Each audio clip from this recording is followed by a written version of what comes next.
अपेक्षेप्रमाणे सांगलीचे लोकप्रिय खासदार संजय काका पाटील यांना तिसऱ्यांदा भाजपाने उमेदवारी जाहीर केलेली आहे आणि आज कार्यकर्ते जल्लोष करतायत। आपल्यासोबत खासदार संजय काका पाटील आहे जे तिसऱ्यांदा आता हॅट्रिक करण्यासाठी सज्ज झालेले आहेत। काका, अत्यंत धगधगतं वातावरण होतं, कार्यकर्त्यांमध्ये चिंता होती कारण लवकर यादी जाहीर होत नव्हती, कार्यकर्त्यांमध्येही चिंता होती। आज यादीत तुमचं नाव आलेलं आहे, काय तुमच्या प्रतिक्रिया आहेत?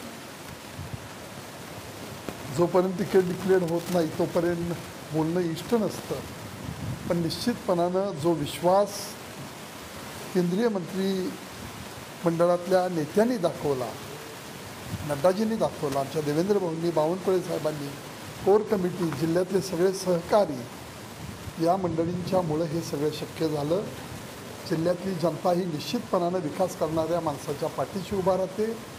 मागच्या वेळेपेक्षा अधिक मोठ्या मताधिक्यानं, फरकानं या वेळेला मला पुन्हा दिल्लीचं काम करण्यासाठी खासदार म्हणून ही मंडळी पाठवतील, यामध्ये कोणतीही शंका नाही। एकंदरीत राजकीय वातावरण पाहिलं तर समोर तुमची लढत कुणाशी होऊ शकते, कुठल्या पक्षाशी होऊ शकते, असा काय उमेदवार तुमच्यासमोर सध्या डोळ्यासमोर आहे का?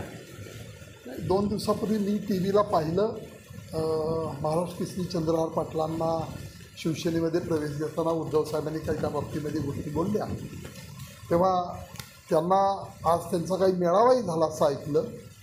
काँग्रेसची तिकीट विशाल पाटलांसाठी मागते, काय होईल याचा अंदाज मला नाही, पण कुणीही उमेदवार असला तरी आपल्याला निवडणूक ही मोठ्या फरकानं जिंकतायला पाठीशी उभा राहिलेली जनता ही समर्थ आहे, त्यांच्या आशीर्वादानं निश्चितपणानं आपल्याला हे काम करणं शक्य आहे।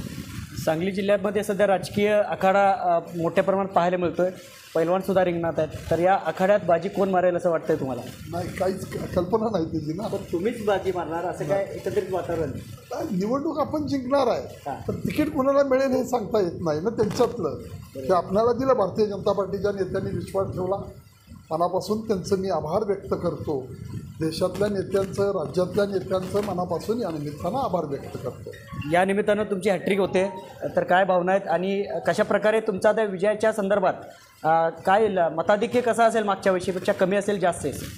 मताधिक्य हे मोठ्या फरकानं असेल आणि तुम्ही बघा, आज एवढं बोलणं उचित नाही, हे एका मॅच्युर्ड राजकारणी करणाऱ्या माणसाचं हे वक्तव्य असू नये, पण मोठ्या फरकानं लोक आपल्याला निवडून देतील।